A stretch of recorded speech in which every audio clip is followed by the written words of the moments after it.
Hola chicos, Historia del Arte y de la Cultura 147. En los vídeos anteriores hemos visto el pre-renacimiento.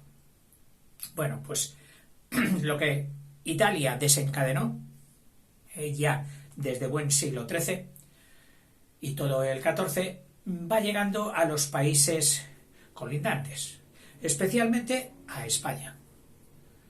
Y entonces vamos a ver cómo fue este final de la Edad Media de movidillo en España, una Edad Media que si había tenido fama de muy tranquila, algo así como aletargada, nos la imaginamos a toda una Europa rezando, absorta en su canto gregoriano y dejando pasar el tiempo, por poner una alegoría. Y sin embargo, al final de la Edad Media vienen vientos de cambio. En España el desarrollo cultural había tenido algunos precedentes. Dice, el impulso dado a la cultura de nuestra península a partir del siglo XIII, también no tan virulenta ni tan intensa como en Italia, pero también la hubo, dice, gracias sobre todo a dos magnas figuras de nuestra cultura científico-literaria de esta centuria, en el siglo XIII. Uno, el monarca castellano Alfonso X el Sabio, como no, y otra, el mallorquín Raimundo Lulio, o Ramón Llull, en su lengua mallorquina. Esto se incrementó luego, durante el siglo XV, que fue la centuria, el siglo real de cambio, el de transición en nuestro país. Es decir, tenemos dos precedentes, dos predecesores. En Castilla, Alfonso X el Sabio, y en Mallorca, Ramón Llull, o Raimundo Lulio. Dice, se incrementó el centuria de transición de la cultura medieval, de raíces escolásticas, como hemos dicho ya bastantes veces, a la renacentista. Al progreso cultural hispano, a este progreso cultural, contribuyeron varios factores, como en el resto de Europa. Uno, la introducción en nuestro país de la imprenta, hacia el año, como la imprenta, hacia el año 1474 se introduce, con su potencia divulgadora. El humanismo y el renacimiento procedentes de Italia. Luego, el humanismo y el renacimiento, es decir, sustitución de Dios por el hombre, y el renacimiento, desenterrar la cultura griega y latina por sus estudiosos, que da el renacimiento. Este triple fenómeno, uno de corte material, la imprenta, y dos de corte intelectual, tanto el humanismo como el renacimiento, influyen en dos cortes principalmente. En la corte de dos reyes, uno de Castilla y otro de Aragón. Y es fácil quedarte con ellos si quieres, y yo siempre te busco una salida mnemotécnica para que te acuerdes, porque era mi problema y supongo que el de casi todo el mundo en estas lecciones que van a ser, que es que las odiábamos. Bueno, tú no las odias, porque solo eran nombres y nombres y nombres, y ya en tus orejas o en tu cabeza hormonal de adolescente te salían los nombres por las orejas y no te quedabas con ninguno. Bueno, pues este es mi reto, que tú te quedes con alguno. Te quedas con alguno. Digo que en el siglo XV, dos monarcas, uno de Aragón y otro de Castilla. Juan I, el de Aragón. Vamos a ponerle aquí también como parte de los fenómenos que inducen a este cambio cultural. Juan I de Aragón. Cuando digo de Aragón, ya sabéis que estoy refiriéndome a todo lo que hoy es Valencia, todo lo que hoy es Cataluña, todo lo que hoy es Islas Baleares y todo lo que anteriormente también fue de España y pertenecía al Reino de Aragón, que es Nápoles, o casi la mitad de la bota de Italia, Nápoles y Sicilia. ¿eh? Todo esto era el reino de Aragón. Y cuando me refiera, como en este caso, a otro rey, también Juan, ¿no? Los Juanes, ¿qué cultos son? Juan II de Castilla, pues me estaré refiriendo a toda, prácticamente, menos el resto de la península, vamos a poner el resto de la península, más Canarias, y a partir del 490, a partir del 492, pues todo la incorporación de la parte americana. Todo esto era Castilla. Con unos núcleos más, bueno, pues había así partes diferenciadas culturalmente, la más diferenciada dentro de este macroconjunto de Castilla, podríamos decir que es Andalucía, por lo menos es la que se menciona más veces cuando hablamos de arte, Andalucía, pero incluida, por supuesto, en el reino de Castilla. Así que, y luego se intensifica, a final del siglo XV, descubrimiento de América en 1492, ¿con quién? Pues con los reyes católicos. Y entonces ya Aragón y Castilla se funden en un solo,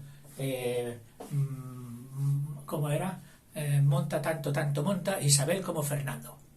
Es decir, una conjunción, un conjunto bien formado, bien estrecho para formar lo que en adelante sería el Reino de España.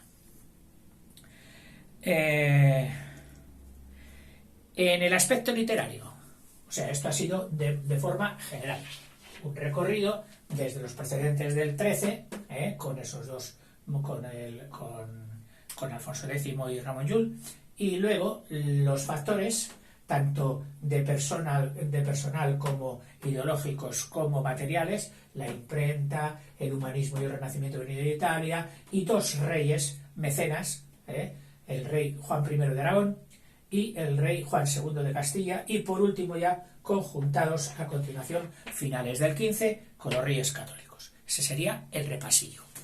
Lo vamos a borrar para dejar sitio, porque luego me echan algunos de mis queridos oyentes, me echáis la bronca porque soy muy desordenado, porque escribo letra mala, en fin, yo que conste que siempre que escribo mal, y sé que lo hago conscientemente, es porque lo hago simultáneamente con la lectura. Es decir, si yo te pongo, qué sé yo, Juan Sebastián Elcano y no hay quien lo lea, tú por lo menos lo has oído en el momento que yo estaba haciendo ese garabato, Juan Sebastián Elcano, y por supuesto tu cerebro, como el de todo el mundo, asocia ese gráfico, por malo que sea, con lo oído, y ya es suficiente por lo menos para mantener cierta agilidad que no nos permitiría si hiciéramos ahí caligrafía para luego sacar una foto a la pizarra. Yo fotos a la pizarra no pretendo sacar. Y admito con todo eso que soy desordenado y que soy sucio en la pizarra, lo admito. En fin, fallos tenemos todo el mundo, ¿no? Sí. En el aspecto literario, durante el siglo XV, o sea, ahora ya nos vamos a limitar solo al siglo XV, el siglo de transición, el siglo final de la Edad Media, de transición al Renacimiento. En el aspecto literario, durante el siglo XV, los antiguos cantares de gesta, Mío Cid y compañía, se transforman en romances. Acuérdate que era del alejandrino de 14 sílabas, sale luego los dos hemistiquios, es decir, las dos partes, del de 14 y 14, 7 y 7, añade y sale el romance, y sale un romance de 8, donde rimarán solo los pares, porque aquí rimaban todos, entonces al ir partidos solo coger la mitad, pues riman solo la segunda mitad, que es la par. Ese romance, esa forma de versificar, experimenta un apogeo increíble y precioso, muy bonito. En la serie de literatura puedes ver lo que merece la pena. Disfrutarás. Durante el siglo XV los antiguos cantares se transforman en romances, manifestación típica de la poesía popular española, popular. Es decir, salida desde abajo, del pueblo, no de de los cultos, no de los que habían estudiado, no, del pueblo, nacido del pueblo. ¿Por qué? Porque el pueblo era el que se aprendía de memoria los cantares de gesta cuando venía el juglar o venía el trovador. Habían desarrollado una memoria increíble, puesto que al no saber ni leer ni escribir, todo dependía de su memoria. Y ya sabes que cuando algunas potencias no se desarrollan, las otras, las que pueden desarrollarse, lo hacen muchísimo más. Es decir, es una memoria de auditu, que decían entonces, retenerlo, que hoy ya casi es inconcebible, salvo en algunos que consideramos extraordinarios, estos que salen en los programas de televisión, acordándose, qué sé yo, pues se han aprendido el Quijote entero, o la Eneida, o qué sé yo, una obra, una barbaridad, o la guía telefónica, todavía más difícil, puesto que los números requieren particular memoria. Bueno, dice que alcanza extraordinaria y difusión a fines de esta centuria, los romances. Y bajo el influjo renacentista, tiene un lugar notable florecimiento en Castilla durante el reinado de Juan II, que vivió del 406 al 454. Fíjate que poco, pero fue suficiente, eran vidas prolíficas. Gran protector de la poesía y de las letras, que se prolonga a lo largo del siglo XV. Los grandes poetas, en el segundo medio del siglo XV, puesto que él vivió en el primero. Los grandes poetas de este siglo son el Marqués de Santillana, Juan de Mena y, en literatura del XV, que los tienes también y más detalladamente en la serie de literatura española.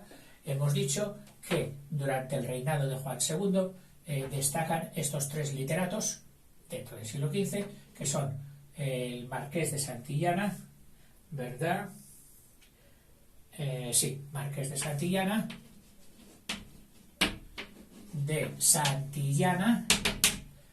Juan de Mena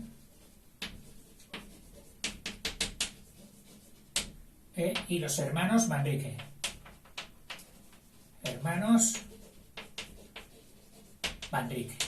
Uno es Jorge, el grande de las coplas a la muerte de mi padre.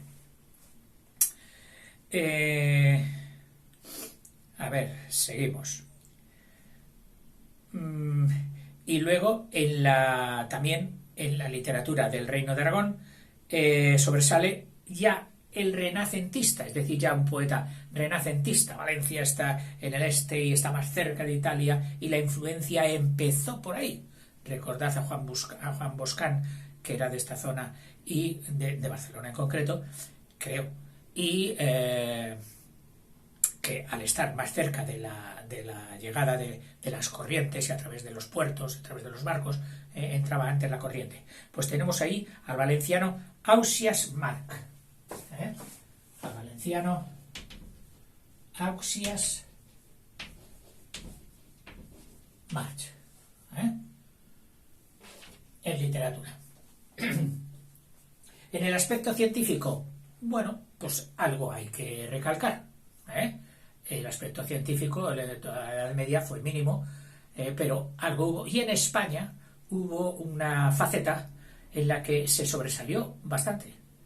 Dice, el aspecto científico, los aragoneses y en concreto mallorquines, catalanes y mallorquines, que son los que tenían más rodeada del mar, que Valencia también, ¿no? Siguen cultivando la cartografía náutica, la construcción y elaboración de los mapas náuticos, muy codiciados evidentemente por los navegantes. Salir a la mar es, como dice el refrán, échate a rezar. Son cosas muy serias, y si estabas ayudado por un mapa, nunca despreciaban cualquier ayuda, de la cual habían sido los verdaderos creadores en los siglos XIII y XIV. Es decir, la cartografía náutica debe sus orígenes a estos del Levante y de las islas de España, como los mejores constructores o fabricantes o editores de mapas, que ya sabes que tratándose del mar no se les suele llamar mapas, se les suele llamar cartas náuticas, o las cartas marinas. El más destacado cartógrafo de fines del siglo XV fue Jaime Ferrer de Blanes.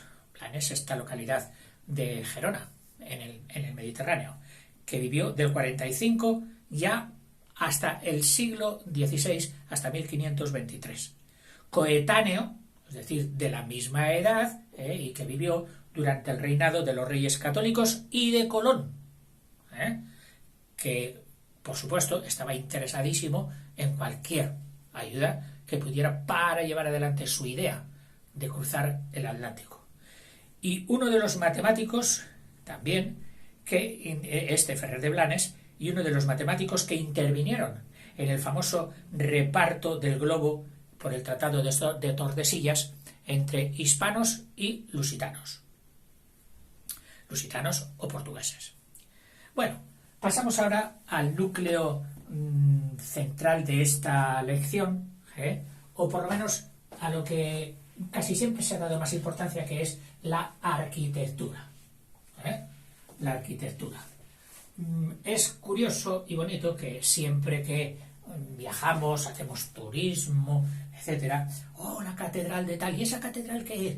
¿Esa es románica o es gótico? Y ves unos elementos tal, y no siempre es fácil detallarlo, porque ya sabemos que sus periodos de construcción fueron muy dilatados, y iban cogiendo las influencias que llegaban en ese momento. Incluso importábamos, lo mismo que hoy se importan jugadores, y se trae a un alemán que es fabuloso, y a otro de Holanda, y este juega divino, y incluso de África. Hoy, gracias a Dios, traemos futbolistas a nuestros equipos queridos de Europa, o de América, o de donde sea. Y viene lo mejorcito. Bueno, pues en aquel tiempo la sociedad, a falta de televisión, perdón por la broma, eran las iglesias, los monumentos civiles muy pocos, casi todos religiosos, puesto que todavía la sociedad estaba muy influida por lo religioso. Y los pueblos echaban lo mejor, echaban su competición, su identidad, su personalidad, para diferenciarse y al mismo tiempo superar a sus contornos en las construcciones religiosas, en las catedrales, especialmente en las catedrales. Y ahí es donde se estudia la arquitectura, o es donde vamos a estudiar la arquitectura. Durante el siglo XV, a partir de 1400, durante el siglo XV, la arquitectura en España sigue siendo gótica. Gótica bajo la influencia del gótico francés, un gótico puro, un gótico severo, un gótico no con muchos adornos. Pero, sigue aquí. Pero la modalidad propia del gótico europeo en esta centuria, caracterizado por la abundancia de elementos decorativos y la complicada combinación de curvas y contracurvas, que se da en este recargo de la ornamentación, en esta exuberancia ornamental que se dio, iniciada en el Gran Ducado Borgoñón,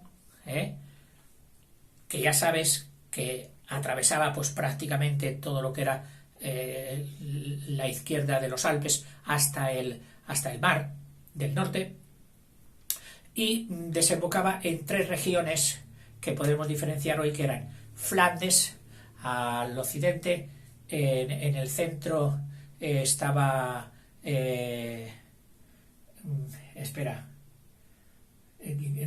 tenemos ahí el vídeo hecho del Gran Ducado Borgoñón. Estaba la Picardía en Francia, Flandes, y luego estaba la Renania alemana. Y entre esos tres países, que eran todos parte del Ducado Borgoñón, es donde brota la fuerza artística y el cargar de ornamentación al gótico, que hasta entonces había sido pues el normal francés. Y de ahí luego emana una onda que se va expandiendo y llega también a España.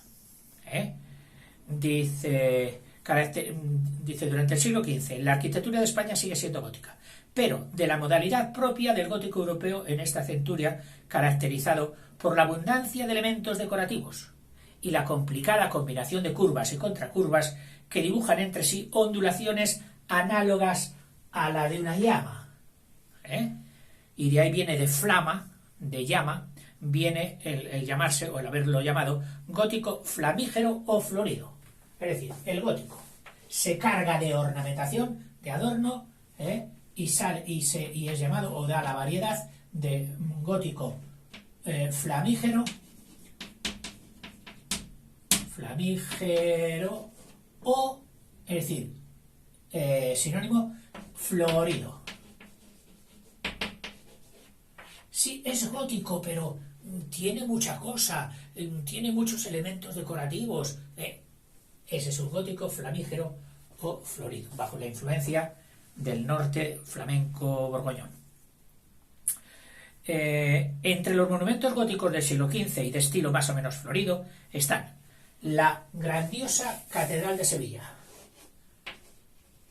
Grandiosa Catedral de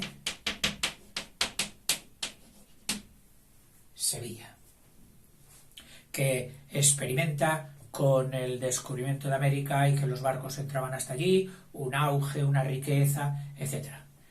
Impresionante. Catedral de Sevilla. La SEO de Zaragoza.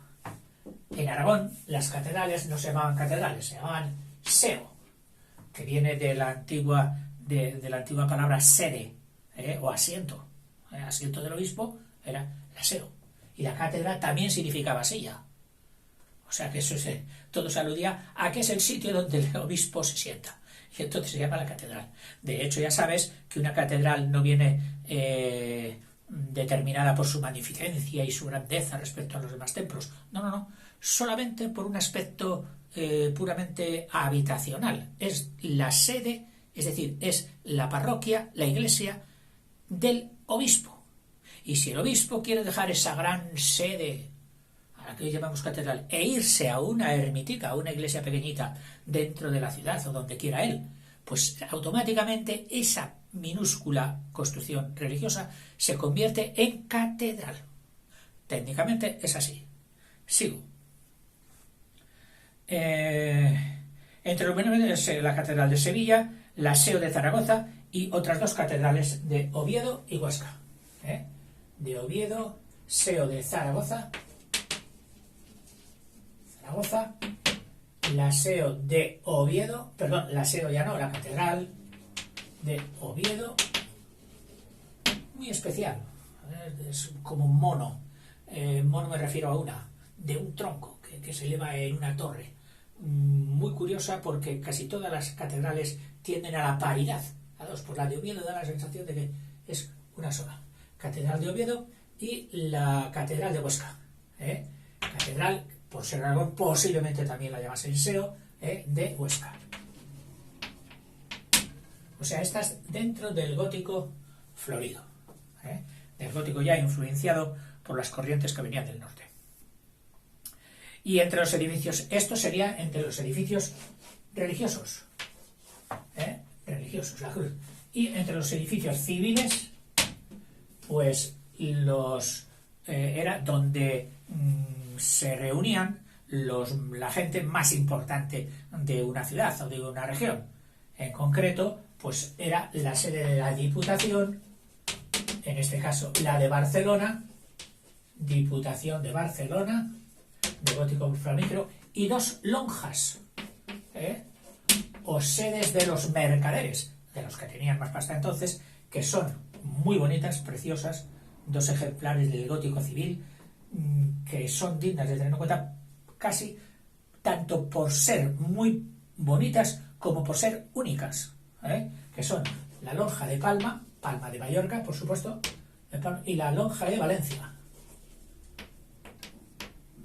con unas espectaculares columnas y techos apalmerados. Otro estilo, el estilo Isabel, o el estilo isabelino, o sea, flamígero, florido, y ahora vendrá el isabelino. tendremos sitio. Vamos a sacarlo aquí, vamos a poner esto. ¿Cómo pasa del flamígero o florido al isabelino? ¿Y qué es el isabelino? Pues vamos a verlo. A finales del 15, es decir, 15, también 15, pero 15 finales, o sea, esto es del 15, todo el 15. Y esto ya 15 pero finales. A finales del 15, nuestra arquitectura recibe una nueva corriente extranjera. ¿Procedente de dónde? Pues también de donde había venido la primera, pero que ya había evolucionado más, que era de la región renana, es decir, de Renania, de Alemania, de Borgoña y de Flandes. Prácticamente la misma región.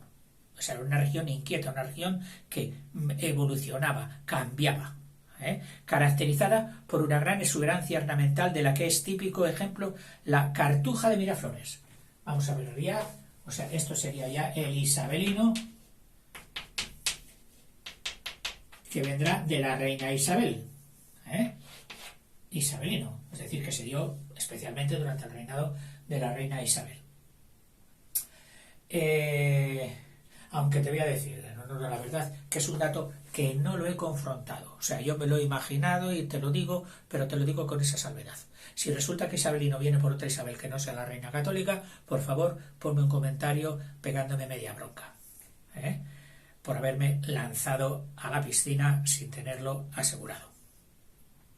Borgoña y Flandes, caracterizada por su exuberancia ornamental, de la que es típico ejemplo la cartuja de Miraflores, en Burgos. Una edificación religiosa muy especial. No es de planta de cruz latina, es de planta rectangular, mucha ornamentación, tanto exterior como interior. Vamos, un detallazo que tuvo la reina Isabel para sus padres, porque lo que quiso hacer fue un sarcófago enorme, un edificio sarcófago, que tuviera al mismo tiempo dentro el sarcófago de sus padres y también de su hermano, que había muerto, y dijo, bueno, pues aquí estarán enterrados mis padres y mis hermanos. Y hoy todavía está regentada por la congregación de San Bruno, los cartujos. Esa congregación o esa orden religiosa que tiene fama de muchísima austeridad y sobre todo de soledad. Es decir, de que sus miembros son auténticos solitarios, que viven todos dentro del mismo edificio, pero en casas apartadas, auténticas casas apartadas, solitarias. No se juntan o no se juntaban, porque esto ha cambiado bastante últimamente, las reglas las han suavizado de alguna manera, pero no se juntaban ni para comer. Cuando yo vi la de Miraflores, no, que esa es la de Burgos, es que tiene un nombre parecido. Bueno, en fin, que todavía no se juntaban para comer, solo se juntaban una vez el domingo en la iglesia a una hora determinada para cantar un rezo, y el resto todos, si eran sacerdotes, que normalmente lo eran, tenían su propia capilla dentro de su casa, pequeñita, pero con su altar y todo para decir misa. Bueno, la cartuja de Miraflores en Burgos. Importadores y representantes principales de esta corriente fueron esos que contratábamos, igual que se contrata hoy a los futbolistas,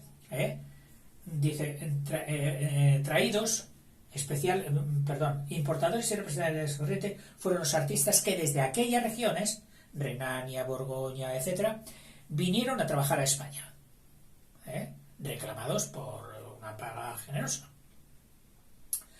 Especialmente en las antiguas catedrales de Toledo y Burgos, que eran las dos más poderosas, digamos, en aquellos momentos.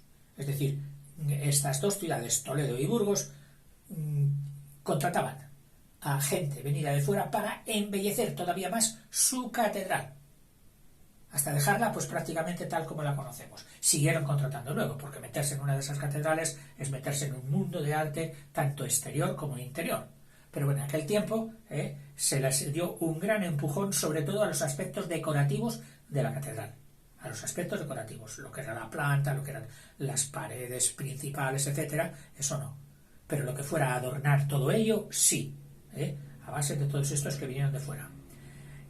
Coronándolas, ¿qué añadieron? Pues torres.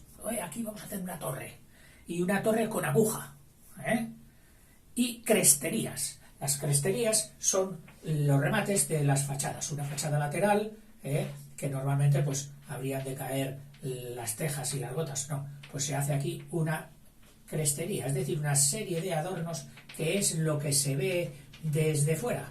Aquí estarían los ventanales, etcétera, y estas serían las cresterías, porque son como crestas, muy variadas y muy decoradas. Todo esto se añadió a las catedrales de Toledo y Burgos. Vamos a poner principales receptores e iniciadores del gótico isabelino, lo de Toledo, Catedral de Toledo y Catedral de Burgos.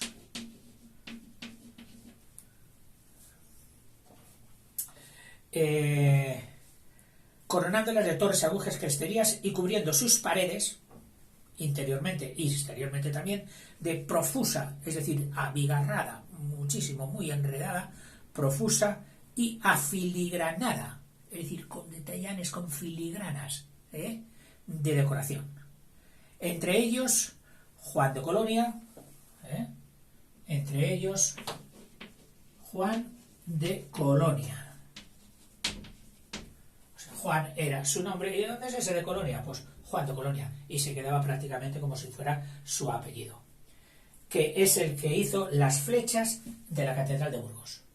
La catedral principal, en la fachada principal de Burgos, las dos flechas que tiene, apuntando hacia el cielo, esbeltísimas, son producción del arquitecto Juan de Colonia.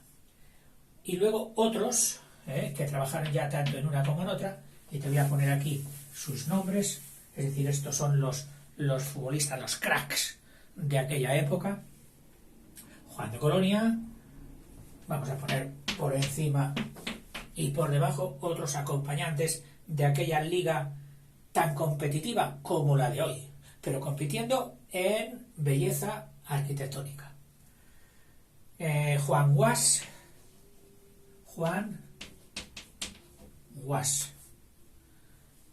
Copín de Holanda, Copín de Holanda, Copín de Holanda, Anequín de Bruselas,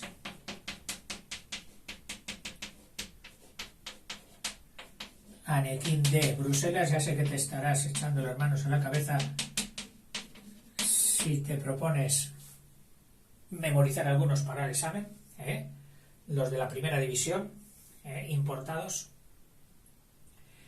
Egas Cueman,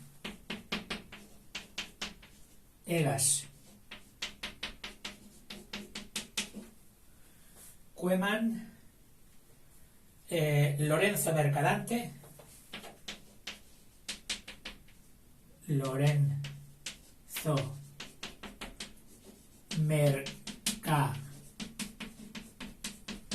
Dante y Gil de Siloé. Con este Gil de Siloé es con quien lo tengo yo claro qué es lo que hicieron en el flamígero, el adornarle, porque en concreto en la Catedral de Burgos, en uno de esos paredones interiores que no tenían ninguna decoración, y solo era una puerta que daba al exterior, pero no era una puerta principal. Las catedrales solían tener 3 puertas, todas en la planta de cruz latina. En la planta de cruz latina pues tenía la puerta principal aquí, otra aquí y otra aquí.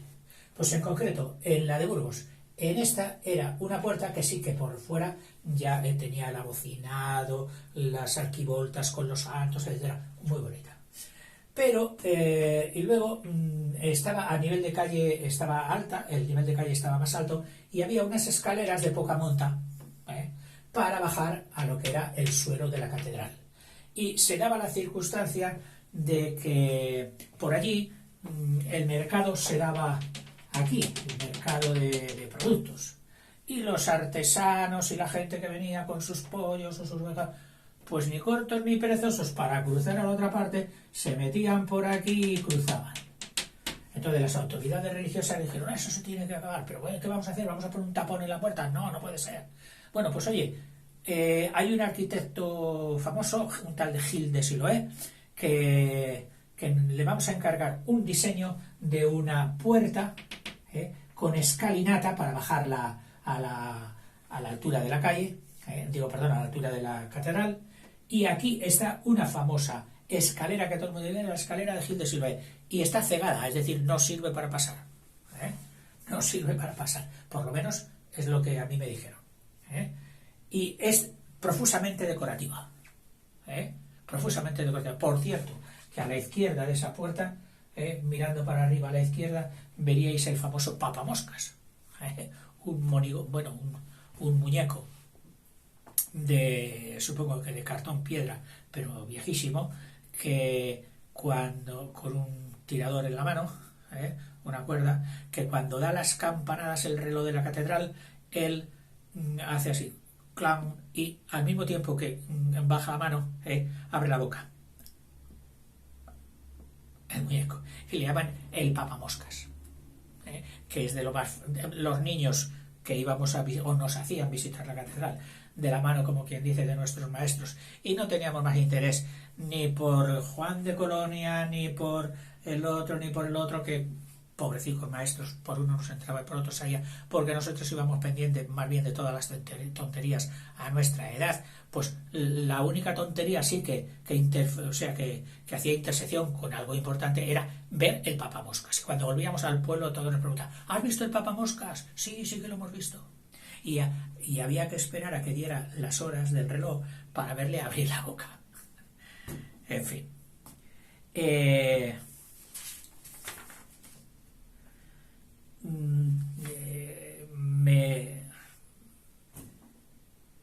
Me voy de tema a tema y me encanto, y el reloj ya ni lo miro, el pobre está desesperado, como no le hago caso nunca. Pero bueno, vamos a marcar aquí un final y haremos al principio del 148, acabaremos con el isabelino, con el isabelino. Venga, hasta ahora, chicos.